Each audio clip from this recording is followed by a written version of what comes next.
Hello, I'm April Chatham Carpenter. And I'm Glenn White. Welcome back to A Braver Arkansas. And if you're here for the first time, welcome. In this episode, we want to start digging into what's actually happening underneath all this political division in our state and country and what it looks like when people decide to do something about it where they live. Our guest today is going to be Dr. Philip Fletcher. Philip is from Conway, and he's been hosting public conversations there where neighbors come together to talk about real political and social differences. We'll get to him in a few minutes for our interview, but before we do, April, I believe you've got something on your mind to share, right? I do, actually, Glenn. As we've been talking about polarization in our first two episodes, I've been thinking about how it ties to communication and what I teach in the class that I teach at the university, listening and civil dialogue. And there are really four elements of communication, four contexts that polarization can be seen. And I think it's helpful for me to be thinking about that as I'm getting ready to have conversations with someone. So the first one is intrapersonal communication, and that's where we're really thinking about what am I saying to myself? It's my self-talk. What am I saying to myself about others before I have the conversation or during the conversation or even after the conversation? So that's intrapersonal. Then we have the interpersonal communication, and that's the speaking and listening that's actually happening as I'm in a conversation with someone, which can go sideways sometimes, or it can go well, and we have to sometimes apologize if it goes sideways or do it differently the next time. And then the third element is group communication or community conversations, in which we have a group of people together that are gathering to try to come up with ways of solving problems together. The fourth area that we talk about is the public element, and that's the media comes in, the politicians' sound bites come in there, and all four of those actually influence our experiences with polarization. And I think some of that is involving what we call courageous citizenship. I don't think we've defined that yet, but that's an important concept in Braver Angels. Maybe you could tell the viewers about that. Yeah, it's a concept that we've just started using with our new CEO that's joined us last July. And he talks about it in terms of making intentional efforts to choose human connection over contempt. And I think about that. Those are choices that I have to make every day in every kind of situation, whether it be on the highway and somebody cuts me off, or whether it be in the workplace and I'm trying to figure out, how I react to something that a person says, might be political or not political. I'm choosing human connection over contempt. So it's really a middle ground between having angry outrage and just withdrawing, because I think that's, kind of the extremes of what we can choose to do, especially in political conversations. So we're listening with dignity. Okay. Some of the research on political polarization that we look at shows how difficult it is, and I think that's where the courageous conversations idea comes up, because it's difficult to have those conversations. It's difficult to have someone that you're face-to-face with and talking about things that you have disagreements about, and yet, despite it being hard to do, it's really important that we make an effort to do that. And hopefully we will have some things for our viewers that will help them, learn how to make that work. Why do you think it's so hard? Well, one of the things that researchers talk about is types of polarization. One is ideological polarization. That's simply having different opinions about something, and that's okay. It's a really a good thing to have various ideas about how to look at a problem. The difficulty comes when you get into something that's called affective polarization. I think we mentioned that a time previously. Affective polarization is when we're no longer thinking about the differences in our ideas, but we're thinking about the differences in the person. We start to think bad things about that person because they differ from us in their viewpoints, and we start to put them in a bad place. So it's really about our thoughts and feelings towards another person, not about our thoughts and feelings towards their ideas. Exactly, and it can lead to a lot of really bad things. When you start thinking that, you're in your head thinking bad things about the person, and it can lead to hostility, a desire to confront, even what we call dehumanization. Start seeing them as a stereotype and not a real person, and lots of bad things happen when you get to that point. So it seems like that when that happens, then I'm really probably focusing more on my differences between myself and my group and the other person and their group. So kind of, we talked about in-group, out-group. Right. Would you say that that comes in here too? It does. We'd mentioned before about how people are social animals. We tend to want to congregate into groups. Those are in groups when we're part of that group and we identify with it. The downside is that also leaves the room for looking at people outside that group as the out group, and with it almost a natural tendency to cast suspicion on that group and have bad thoughts about them and their motives. And we see a lot of that happening in sound bites. I think that sometimes the media picks up. I think about the people that I just naturally want to make fun of or ridicule or speak bad of. There's something about that might reveal something about myself too, as I'm thinking about that, right? It could. You could be, projecting your own insecurities and your own thoughts about yourself to the others. That's always a possibility. But I think when you're talking to people on the other side, it's helpful to think about, okay, how do I view them? Do I view them as the enemy? Am I being hateful toward them? Do I make fun of them, or are showing respect toward them, or maybe anywhere in the middle? What do you think about that? Well, that reminds me of actually something I learned early on when I joined Braver Angels, and I did not realize how polarized I was in my own thinking. I didn't realize what I was saying to myself about the other side, and I really was buying into a lot of the media portrayal of the other side. And I think that that's so easy to get into. Braver Angels actually has a self-quiz in some of its workshops that it does, and so maybe it would be helpful for us to kind of go through the questions on that self-quiz and talk about how we've maybe changed over time, you and I, as we've been thinking about this more intentionally. Sure, that'd be fine. Okay. I think the viewers are going to be able to see these things on the screen, but there are 6 questions, and the first 5 questions in the self-quiz you answer with either frequently, sometimes, or never.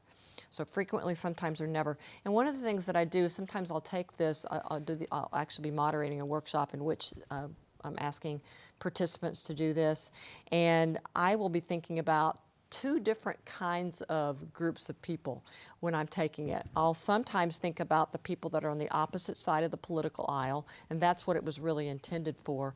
But there are other times, since our politics, we really are, in fact, I was reading a Pew Research piece yesterday that said that we don't have just one political party. Perhaps we have 6 or 9, even though we call ourselves Republicans and Democrats. And so sometimes I even find myself having more differences between where I stand as a Republican with my own Republican side than I do with the Democratic side. And so sometimes I'll take this also, ask these questions about the extremes, or what I would consider to be extremes on my side. And so our viewers can actually do this either way when they're looking at these items on the screen. So I'll start with the first question. How often do I find myself thinking about those people, whether it be on my other political side or the extremes on my side? How often do I find myself thinking about those people without much regard for the variation among them, for the differences among them? So I'm basically grouping them all together and saying they're all the same. So our viewers can see that on the screen. You can answer frequently, sometimes, or never. When you started this with Braver Angels, where were you for the other side? One of the things that I hate having just 3 options. I like a little more in the middle, because that's usually where I wind up. I don't think I'm ever totally at always or totally at never.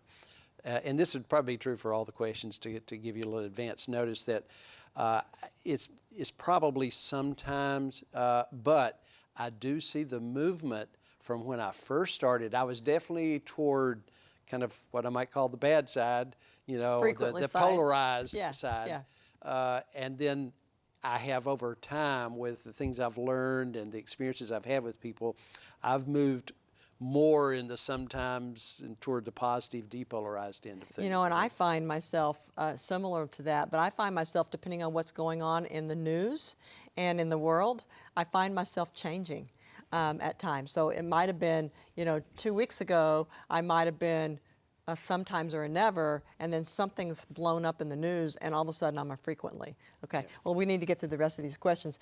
How often, second question is, how often do I find myself assigning mainly self-serving or negative motives to the other group, but positive motives to my group? So basically, they're all bad, or they're motivated by negative things, and my group is motivated by positive things. And again, the answers to that are frequently, sometimes, and never. What do you think about that question? Sometimes, but improved. This is going to be my Is this going to be your answer? Yeah. Okay, well, we'll see if we can get you one that'll change on that. Third question is, how often do I tend to focus on the most extreme or outrageous ideas or people on the other side or the extremes of my side, thereby making it hard to see how a reasonable person could remain in that group? And I will have to say, for the extremes on both sides, that's a frequently for me. It's hard. I will admit that I moved more toward the frequently on that one as well. Yeah. Focusing on the most extreme or outrageous, and realize that those are only a small representative of the group. Okay, fourth question, we got 6 here. How often do I find myself comparing the worst people on the other side with the best people on my side? That's kind of similar to the previous question. Any thoughts on that? Probably just sometimes, but again, improved, hopefully, in my view. All right, fifth question.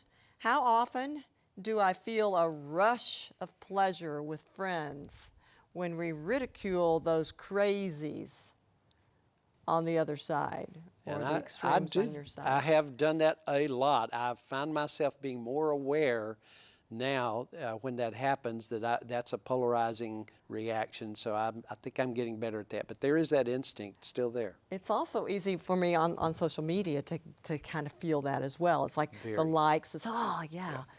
So that rush that's happening. Okay, the last question is different. We have 5 options, and it says, which of the following, you'll see these on your screen, which of the following is closest to my overall emotional attitude towards the majority of people who support the other side? All right, so we have 5 options.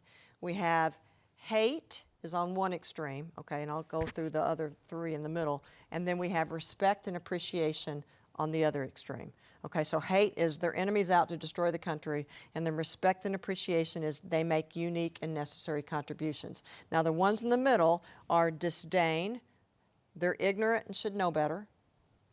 Pity, they're well-meaning but they're duped.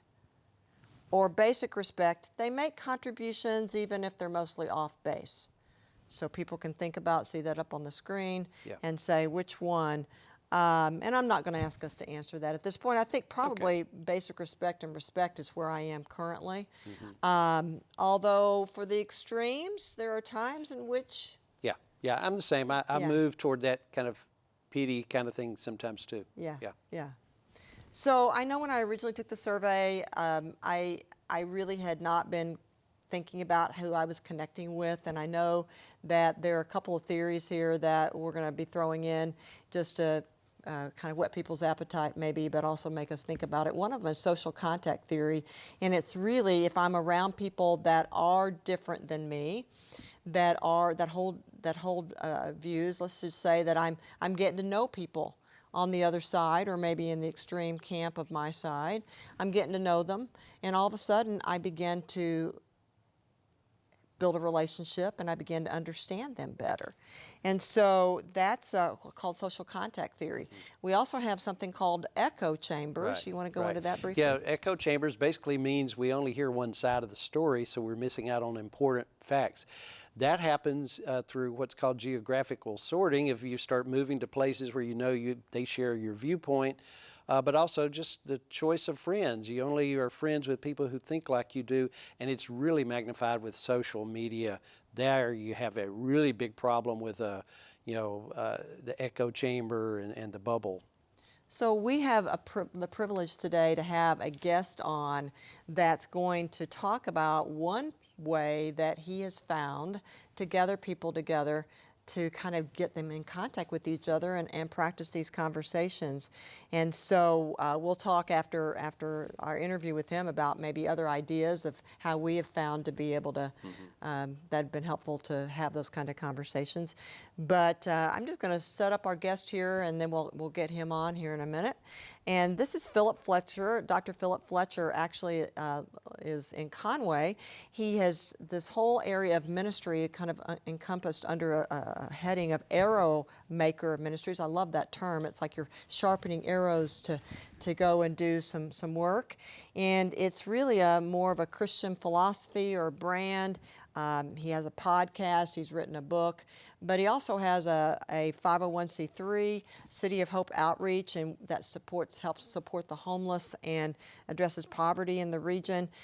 But what we're going to have him talk about today is something that he's been doing is coffee shop civil conversations and inviting people with different views to actually come on and talk to each other. So at this point, we've been describing research on how polarization affects people. Anything else to add before we get Philip on the set? I'm looking forward to hearing him. I am too. Welcome to the show, Philip. Hey, thanks, April. Glad to be here. Well, for our viewers who don't know you, tell us a little bit more about yourself and what you do.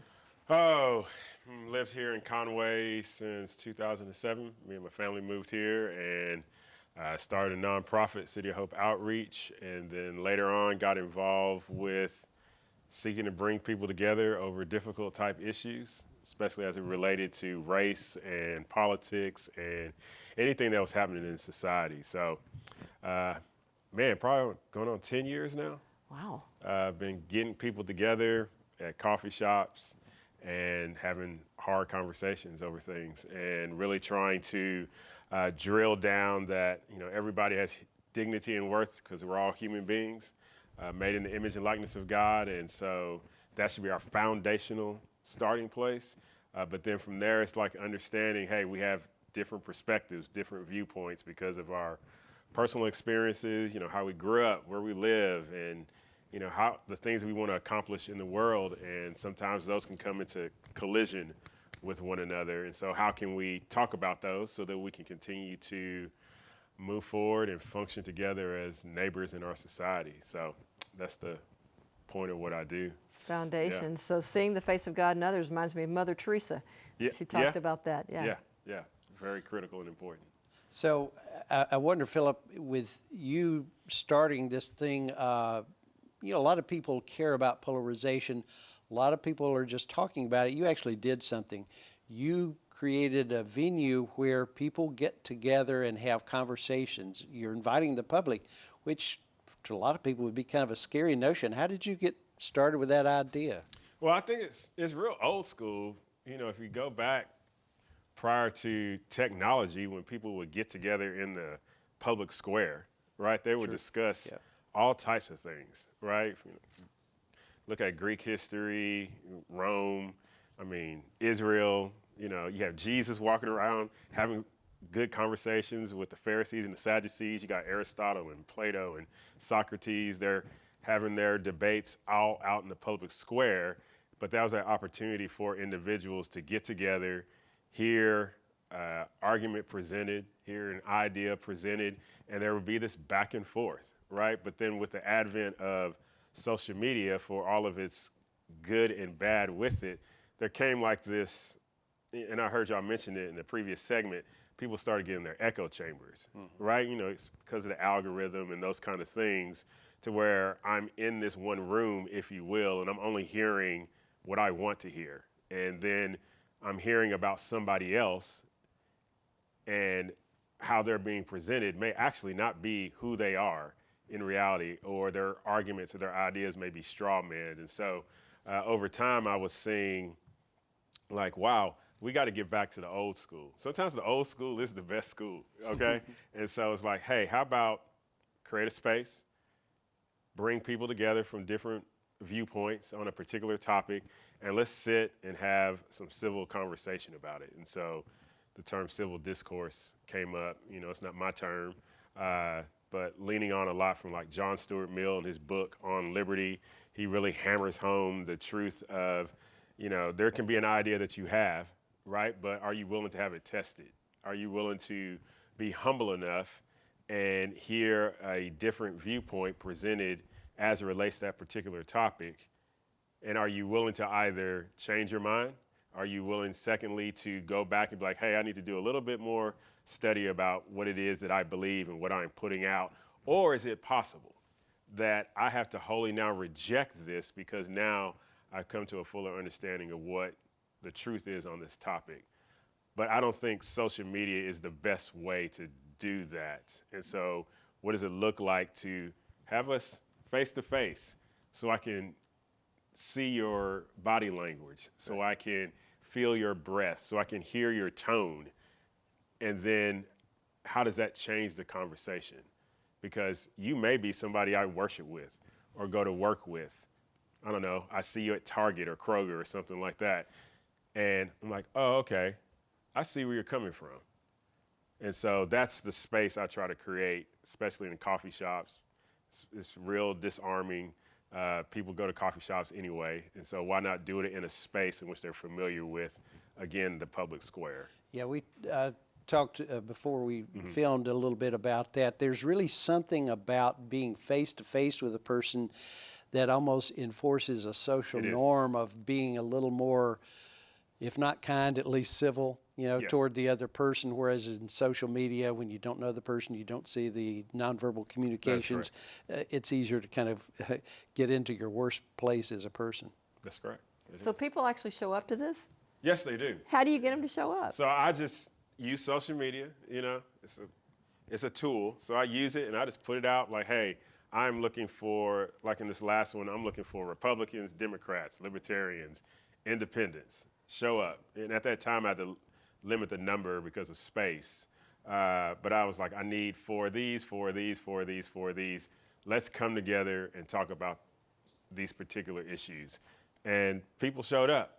And it's interesting, and I'm trying not to generalize here, but sometimes there's some positions, they showed me a whole lot of energy on social media, but they won't show up face to face. And I'm like, well, what are you doing, right? If we want to move forward as a society and solve a lot of these problems or have better understanding, or we don't want the extremes on the left and the right to drive the conversation, then we need the reasonable people in the room. Stop being scared.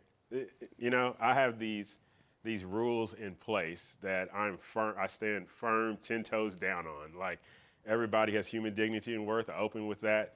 People are going to be heard and listened to. There's not going to be any type of ad hominem attacks or name calling or anything like that. It's going to be the opportunity for you to speak your mind, to present your position, but also know that there's somebody on the other side as well who's going to offer something. So be in this space, and I give you my word, it's not going to go left, right? Nobody's going to be called out of their name or anything like that. So in one sense, I have to be firm on that, and being firm on that gives people a sense of confidence that I can say what I need to say, but I need everybody in the room together. So when those individuals show up, it's a good time. And people, when I do like follow-up surveys, because I send them out and things like that, you know, one of the main things I continue to hear is thank you for allowing me the opportunity to speak my mind. And I do feel like I was heard in that moment. So about 12 people at the max that would be participating? The first one I did, it was 12. And then another one, a larger one I did, I had about 35, 40 people that one this past year. But in previous ones, I mean, I've tackled, you know, race issues when we had a Confederate flag rally here in town, tackled that one at a local coffee shop. And then in 2020, when the George Floyd situation happened and the riots and all that was happening across America, I took a slightly different approach because of what was going on. And so across 4 days, I had black men one day, and then I had black women the next day, and then I had white men one day, then I had white women the next day, and then on the last day I brought everybody together, because I think part of it is you have to be cognizant of, based on some particular issues, people need a moment to process on the basis of their similarities or common lived experiences, okay? So on that was one of the few times I said, I'm gonna separate on the basis of ethnicity, on the basis of gender, because people process different. I mean, you're a psychologist, people process differently. And I found that how they processed it individually on the basis of ethnicity and gender, it came across completely different when they processed it in a room full of, you got black and white, male and female. You got your more emotional types, you got your more rational types. And so having it separated, but then brought together at the final day, it was some leaps and bounds things. But now I feel like, dang, got more work to do, because I feel like subjectively people are keep losing their mind on race and other issues. I think a lot of people would find that a scary notion of going to a place where you don't know other people and you're going to talk about a difficult politically tinged issue. I hear that you have some basic guidelines and you sound like you're very firm in establishing those up front. Have you ever had any instances where someone challenges those guidelines, and if so, how have you handled it, or how might you handle it should that come up in the future? In the face-to-face, never. Yeah. I have yet to have one situation, and I think I have built a reputation on social media, because I'll put questions out there because I want to get a gauge of what people are saying and how they're feeling about a particular topic. But even on my social media platform, I still maintain the same boundaries, right? And I'm more than willing to, if somebody comes out of pocket on social media, to either delete their comment or let them know I'm about to block you and I'll bring you back on later, because I'm standing firm on that. I mean, you can go do that on your own page, but here, even in social media, I do as much as I possibly can to control that situation so that people can interact and so that people can feel like they're heard, So in person, I've never had that situation. Yeah. And I endeavor to keep it that way. Right. But then also I think people, they're leaning on me and trust me because what they've seen on social media, that, I can come to this and Phil is not going to let some crazy be said or happen or anything like that. That's interesting. Then so it's kind of a two-part deal, if I'm hearing you right, is that you start with your social media presence and the guidelines that you enforce there, the kind of overall demeanor that you're modeling on social media, and then you invite everybody in. So I guess the expectation is that a lot of people who show up for those public conversations are familiar already through social media, which is something new that I haven't heard before. Yeah, they are. And some people and what's one of the beautiful things is there's tons of people on my social media I don't know other than their profile and they're making a comment. And so when they show up, I'm kind of like, well, it's nice to meet you, right? I don't consider it me meeting you because you sent me a friend request, right? I don't know anything about you at that moment. But the moment that we're face to face and I got eye contact with you, shake your hand, somebody give me a hug or whatever, and I get to hear you, now I'm starting to get to know you, right? So that now the next time I see you on social media, immediately I'm like, okay, that's such and such. I can hear his or her voice in the comment they're making, right? And that's the other thing. When it's done on social media, a lot of people are interacting with people they don't know. That's right. Right? You don't know them. Social media has given us this false sense that we know somebody when in fact you don't, right? I know you two because we've talked face to face, we've talked on Zoom, I know body language and all that, tone and all that kind of stuff, so I can say, I know each and every one of you. and it can go left on social media because people don't know. They read a toneless statement and they put tone in there. Or if people don't put a comma where it's supposed to be or a period, it's just one long sentence. It can read as if, dang, it is going off on me and ranting, or why they put stuff in all caps? Why are you yelling at me? Which can then cause me to get defensive or say something that's out of pocket. That's where the social media fails, and the opportunity for civil discourse to be able to engage in difficult ideas, it's not going to be as successful as doing the old school, let's sit down, let's have this conversation, and let's try to figure this thing out. Because you know what? Maybe they're not a fascist. Maybe they're not a communist trying to upend the world. You know, maybe they're not a socialist. Maybe they're not any of these type of pejoratives that we assign to people simply because they hold a particular idea. There's one thing that's kind of curious about you. You've mentioned a couple times already about going left, and I want to clarify what you mean by that, because there are people who have a left-leaning political view. My bad. So slang meaning it can go bad. Okay. Yeah, I thought that's what it meant, but I thought it'd help to clarify that. You know, I was thinking about, as you were talking about the social media connection too, you know, the 5 kind of things in that, in our previous, right before we brought you on, we're talking about, you know, hate and disdain and pity and basic respect and appreciation has kind of reactions. It's a lot harder to hate somebody that I have met and that I know their body language, that I have actually had a conversation with. But I can hate somebody, almost. I mean, you hate to say they hate anybody, but I can hate somebody that's, I see their post on social media because I'm like, I can't believe they just said that. Well, we don't even know them. We don't know their tone, so that's good.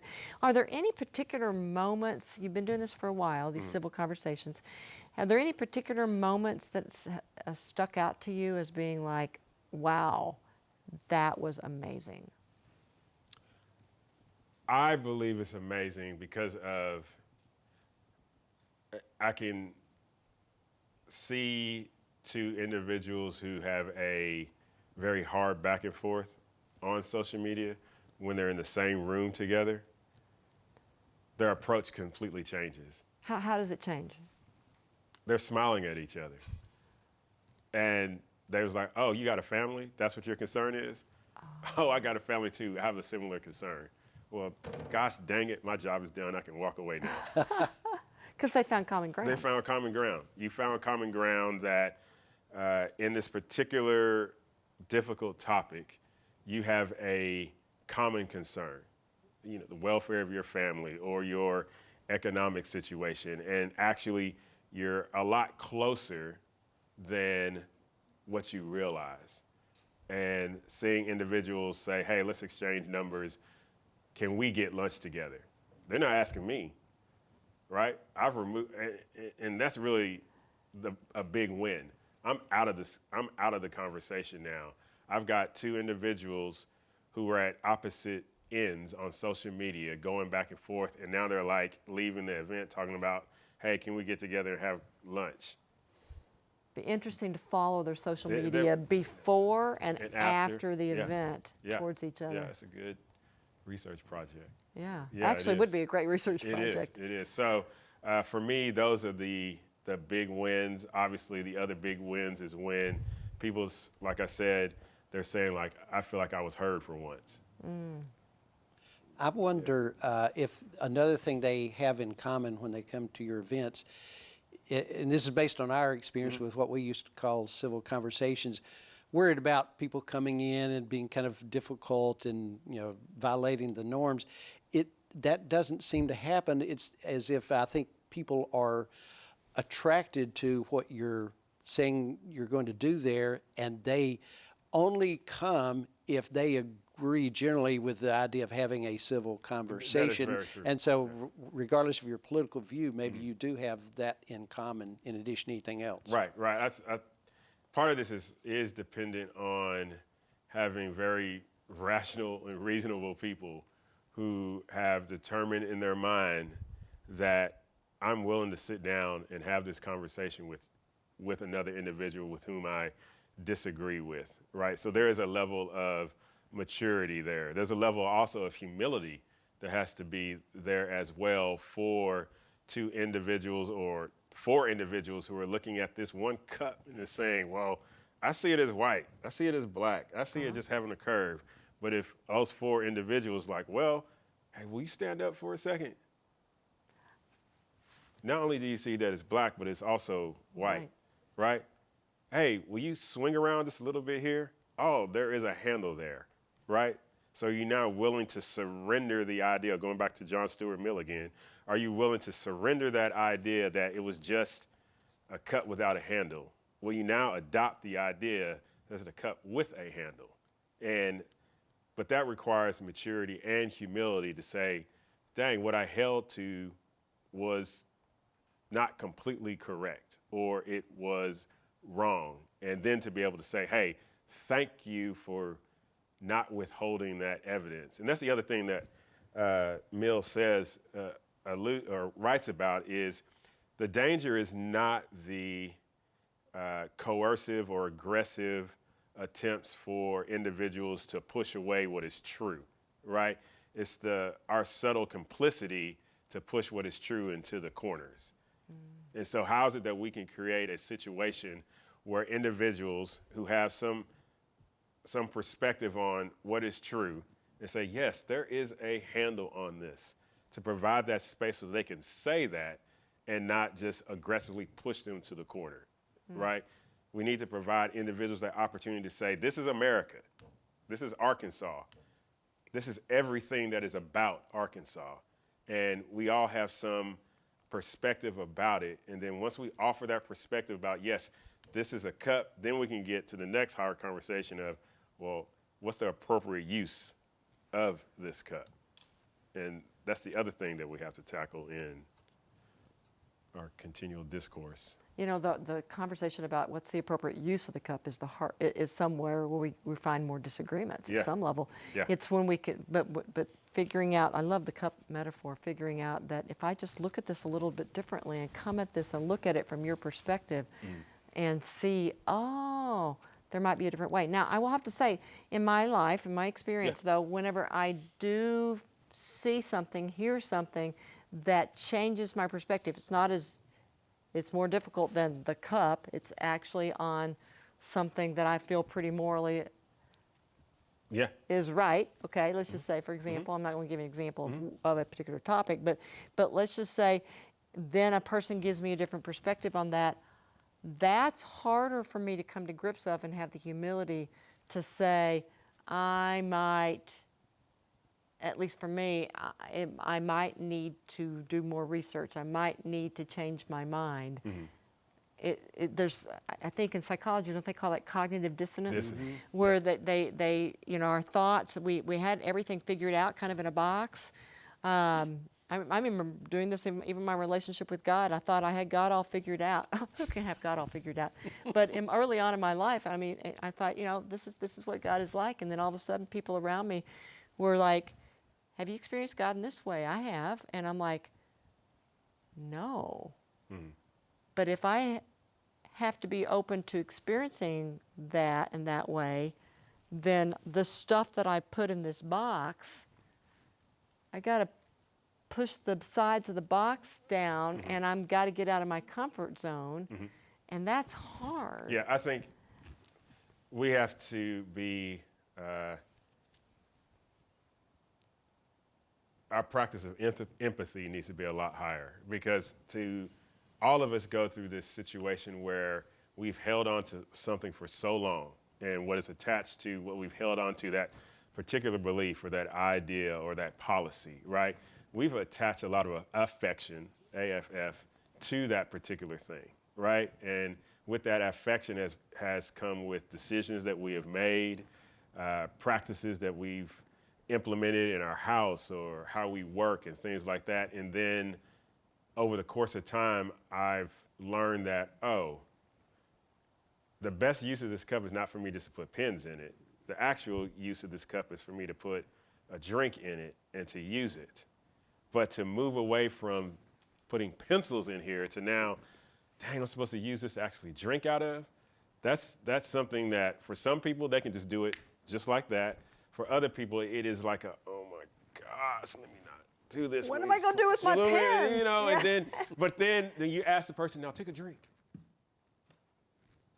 I'm like, oh, again, thank you. I have a fuller realization of what I have, and it's only because I had the humility and the maturity to listen to a different perspective about this particular tool and say I'm not using it to its fully designed, intended purpose. And so if we now apply that to other things that are going on in our society, like here in Arkansas, but again, practicing that level of empathy that people are going to move at different paces to adopt a new idea,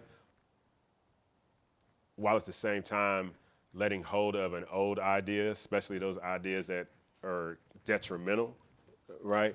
I think we're all the better for it. But it's remembering, again, at the base level, we're all human beings made in the image and likeness of God, and that all of us at some point experiences cognitive dissonance. Yeah. And be sensitive to that. So, question, just kind of a real practical kind of thing for people who might be watching this and thinking, sounds like a good idea, but I'm not sure what to expect. Could you just kind of, in a real concrete, brief way, explain if somebody walks through the door of the coffee shop looking for you, what will they see and what will happen, and how will you conduct things? What are the steps that Organized they can expect chaos. to see? Oh no! Well, there goes your audience. Yeah. So, you know, people come in. Typically, I try to do it for 2 hours, right?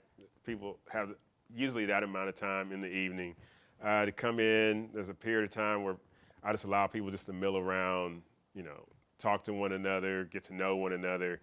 Then we open up with some opening thoughts, and then from there, try to tackle 2 to 3 topics that we're going to talk about. And then from there, you know, throw that specific topic out there, allow individuals either to kind of popcorn it, you know, they just throw their thoughts out, or I'll just go around and be like, oh, you, and you, right? This last one I did, I took a different approach because I wanted a Republican, Democrat, Libertarian, Independent there. We had a topic, and I wanted one from each to come to the table while everybody else was observing the discussion Like going a fishbowl. on. Yeah. So the conversation was with these 4 individuals while everybody else observed. After they played with the topic, then I opened it up for the people that was observing. Then once that topic was over, then I asked 4 more individuals to come. That way, everybody had an opportunity to participate. Also, everybody, depending on the topic they wanted to talk about and what they felt comfortable interacting with, they was given that opportunity as well.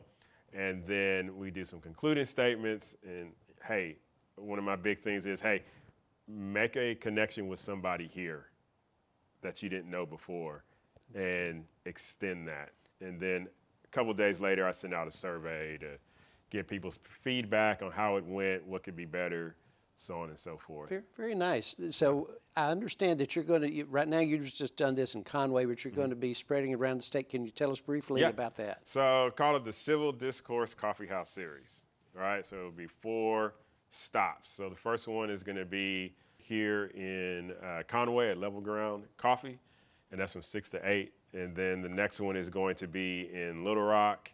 Then we'll go to Springdale, and then Jonesboro, then Springdale, Arkansas. So those will all be at different coffee shops in each one of those locations. And again, it's 2 hours, and it's just bringing people together. And people can go on my website, philipfletcher.org. That's Philip with 2 L's.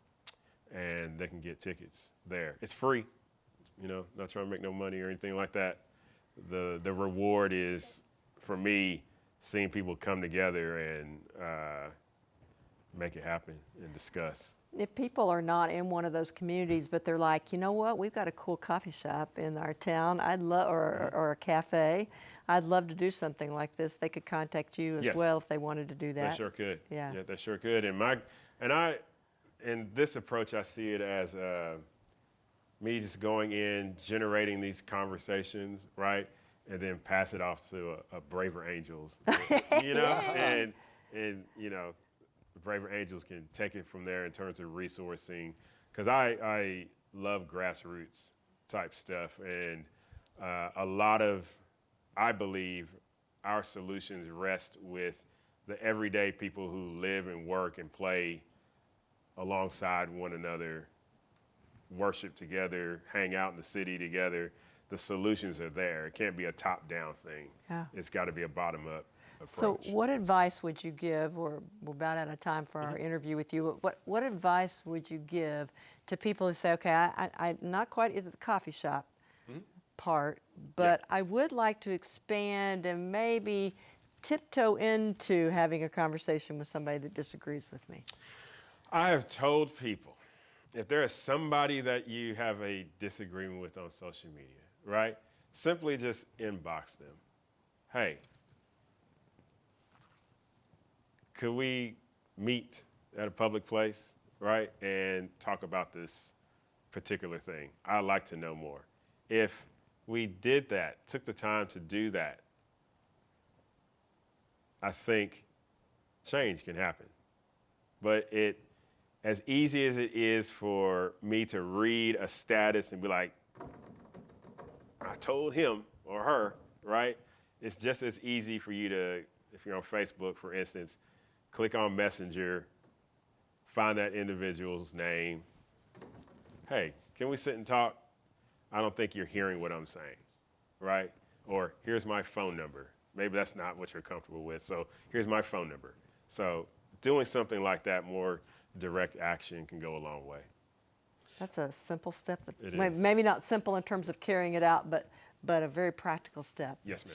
Philip, thank you so much for being with us today. It's some great information. I look forward to seeing how it goes for you. Hey, thank y'all very much for having me. We really appreciate having you here. Well, that was a great conversation we had with Philip. What did you think about it, April? Well, there were so many things that I'm taking away from that conversation, anyway, from the cup metaphor to treating people with dignity and respect, seeing in every person that if I get to know them, maybe it's so much better than the social media, having that conversation. I also was thinking about, how do we go about doing this and being willing to change my perspective on things. Those were really powerful points he was making, and I love the work that he's doing. Yeah, I agree. My reaction is, first I really applaud him for doing what he's doing. He's someone with the courage and willingness to get out there and give people a venue for having these difficult conversations and doing it in a way that makes it safe. And so I really appreciate what he's doing there. It does make me think about, okay, what can we do, or let's say, what can I do if I'm wanting to have these conversations with someone who thinks differently from me? One thing that comes to mind is in Braver Angels, the work that we do with our volunteers and leaders, we're mostly not talking politics. We're talking about our values and how we, move forward the mission that Braver Angels has. But it also, sometimes in the course of conversation, we have a chance to get into some political discussions for short periods of time. And the good thing is, because we're trying to practice what we preach, we have the skills that we use, and I find that helps those conversations go well. So that's one thing that happens that gives me an opportunity to have those conversations. Another is like in late 2023 and in most of 2024, we had, as you know, a series of events in Little Rock called Civil Conversations at the time. And it's similar to what Philip's talking about. And I was kind of going in like a lot of people worried about, how's this going to go, and what if people don't go by the respectful things? It actually went fine. People seem to be attracted who have a like mind, regardless of political views, to be respectful and have a genuine conversation. So I found that is a helpful venue. And then the other thing, in a different vein, is social media and media diet. And by that, what I mean is, there's so many sources of information, so many types of media out there, and if you just rely on social media, no telling what you can get. There's a lot of bad with the good. So I try to be mindful of my media diet. I look at what I'm listening to, what I'm reading, and I try to look at the sources. So one of the things I did early on was I jettisoned the extremes on both sides, I never did listen much to those extremes on the right anyway, but I also learned to let go of the left extremes, and then also listen to a variety of viewpoints, including those on the right. And two ways that I found were very helpful with that.